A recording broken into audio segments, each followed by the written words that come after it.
Alright y'all, so welcome back to another CROCKTOBER recipe. I'm going to be combining my beefaroni recipe with Sammy's spaghetti recipe, which is the best of both worlds if you ask me.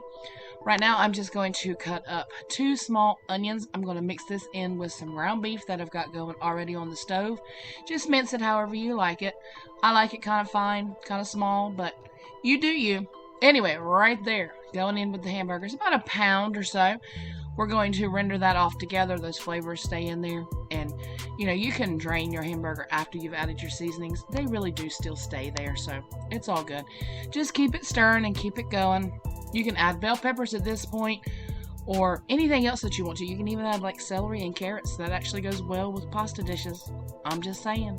That's what I've been told. All right, I'm going to add some garlic in here, some salt, and some pepper. There you go. Just plain black pepper. And I'm going to add some parsley, just dried.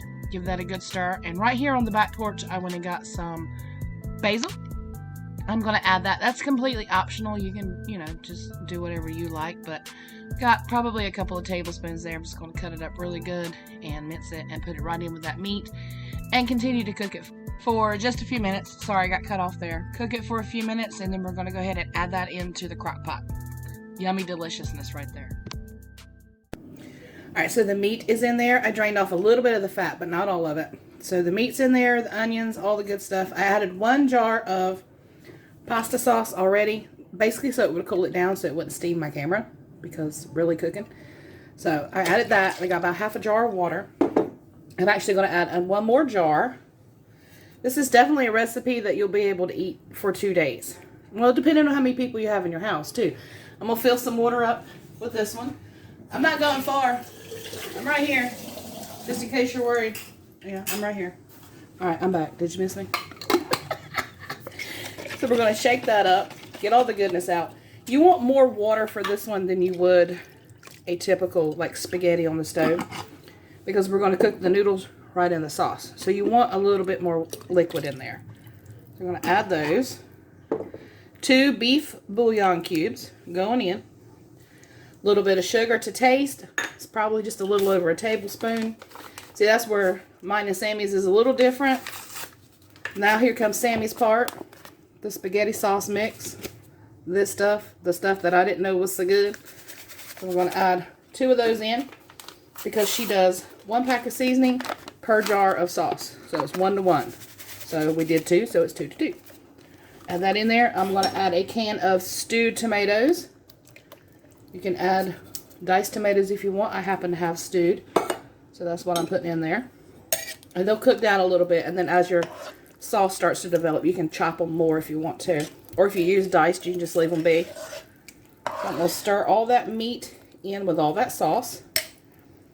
And then I'm going to let this cook on high for about an hour to an hour and a half. And then I cut it down to low. I add the pasta.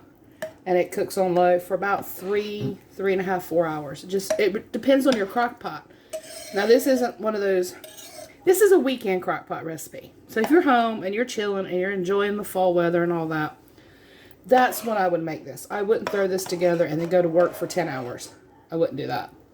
You're going to come home to basically pasta that looks like mashed potatoes. And that's not what you're going for. So I'm going to put this on high for about an hour to an hour and a half.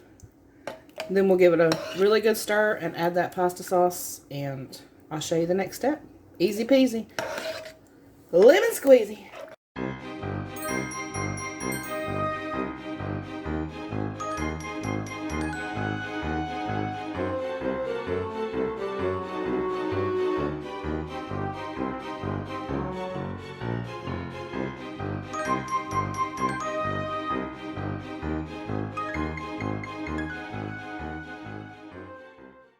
Alright, so there it is, my crock pot rigatoni, Sammy's recipe and my recipe joining together for one good happy meal.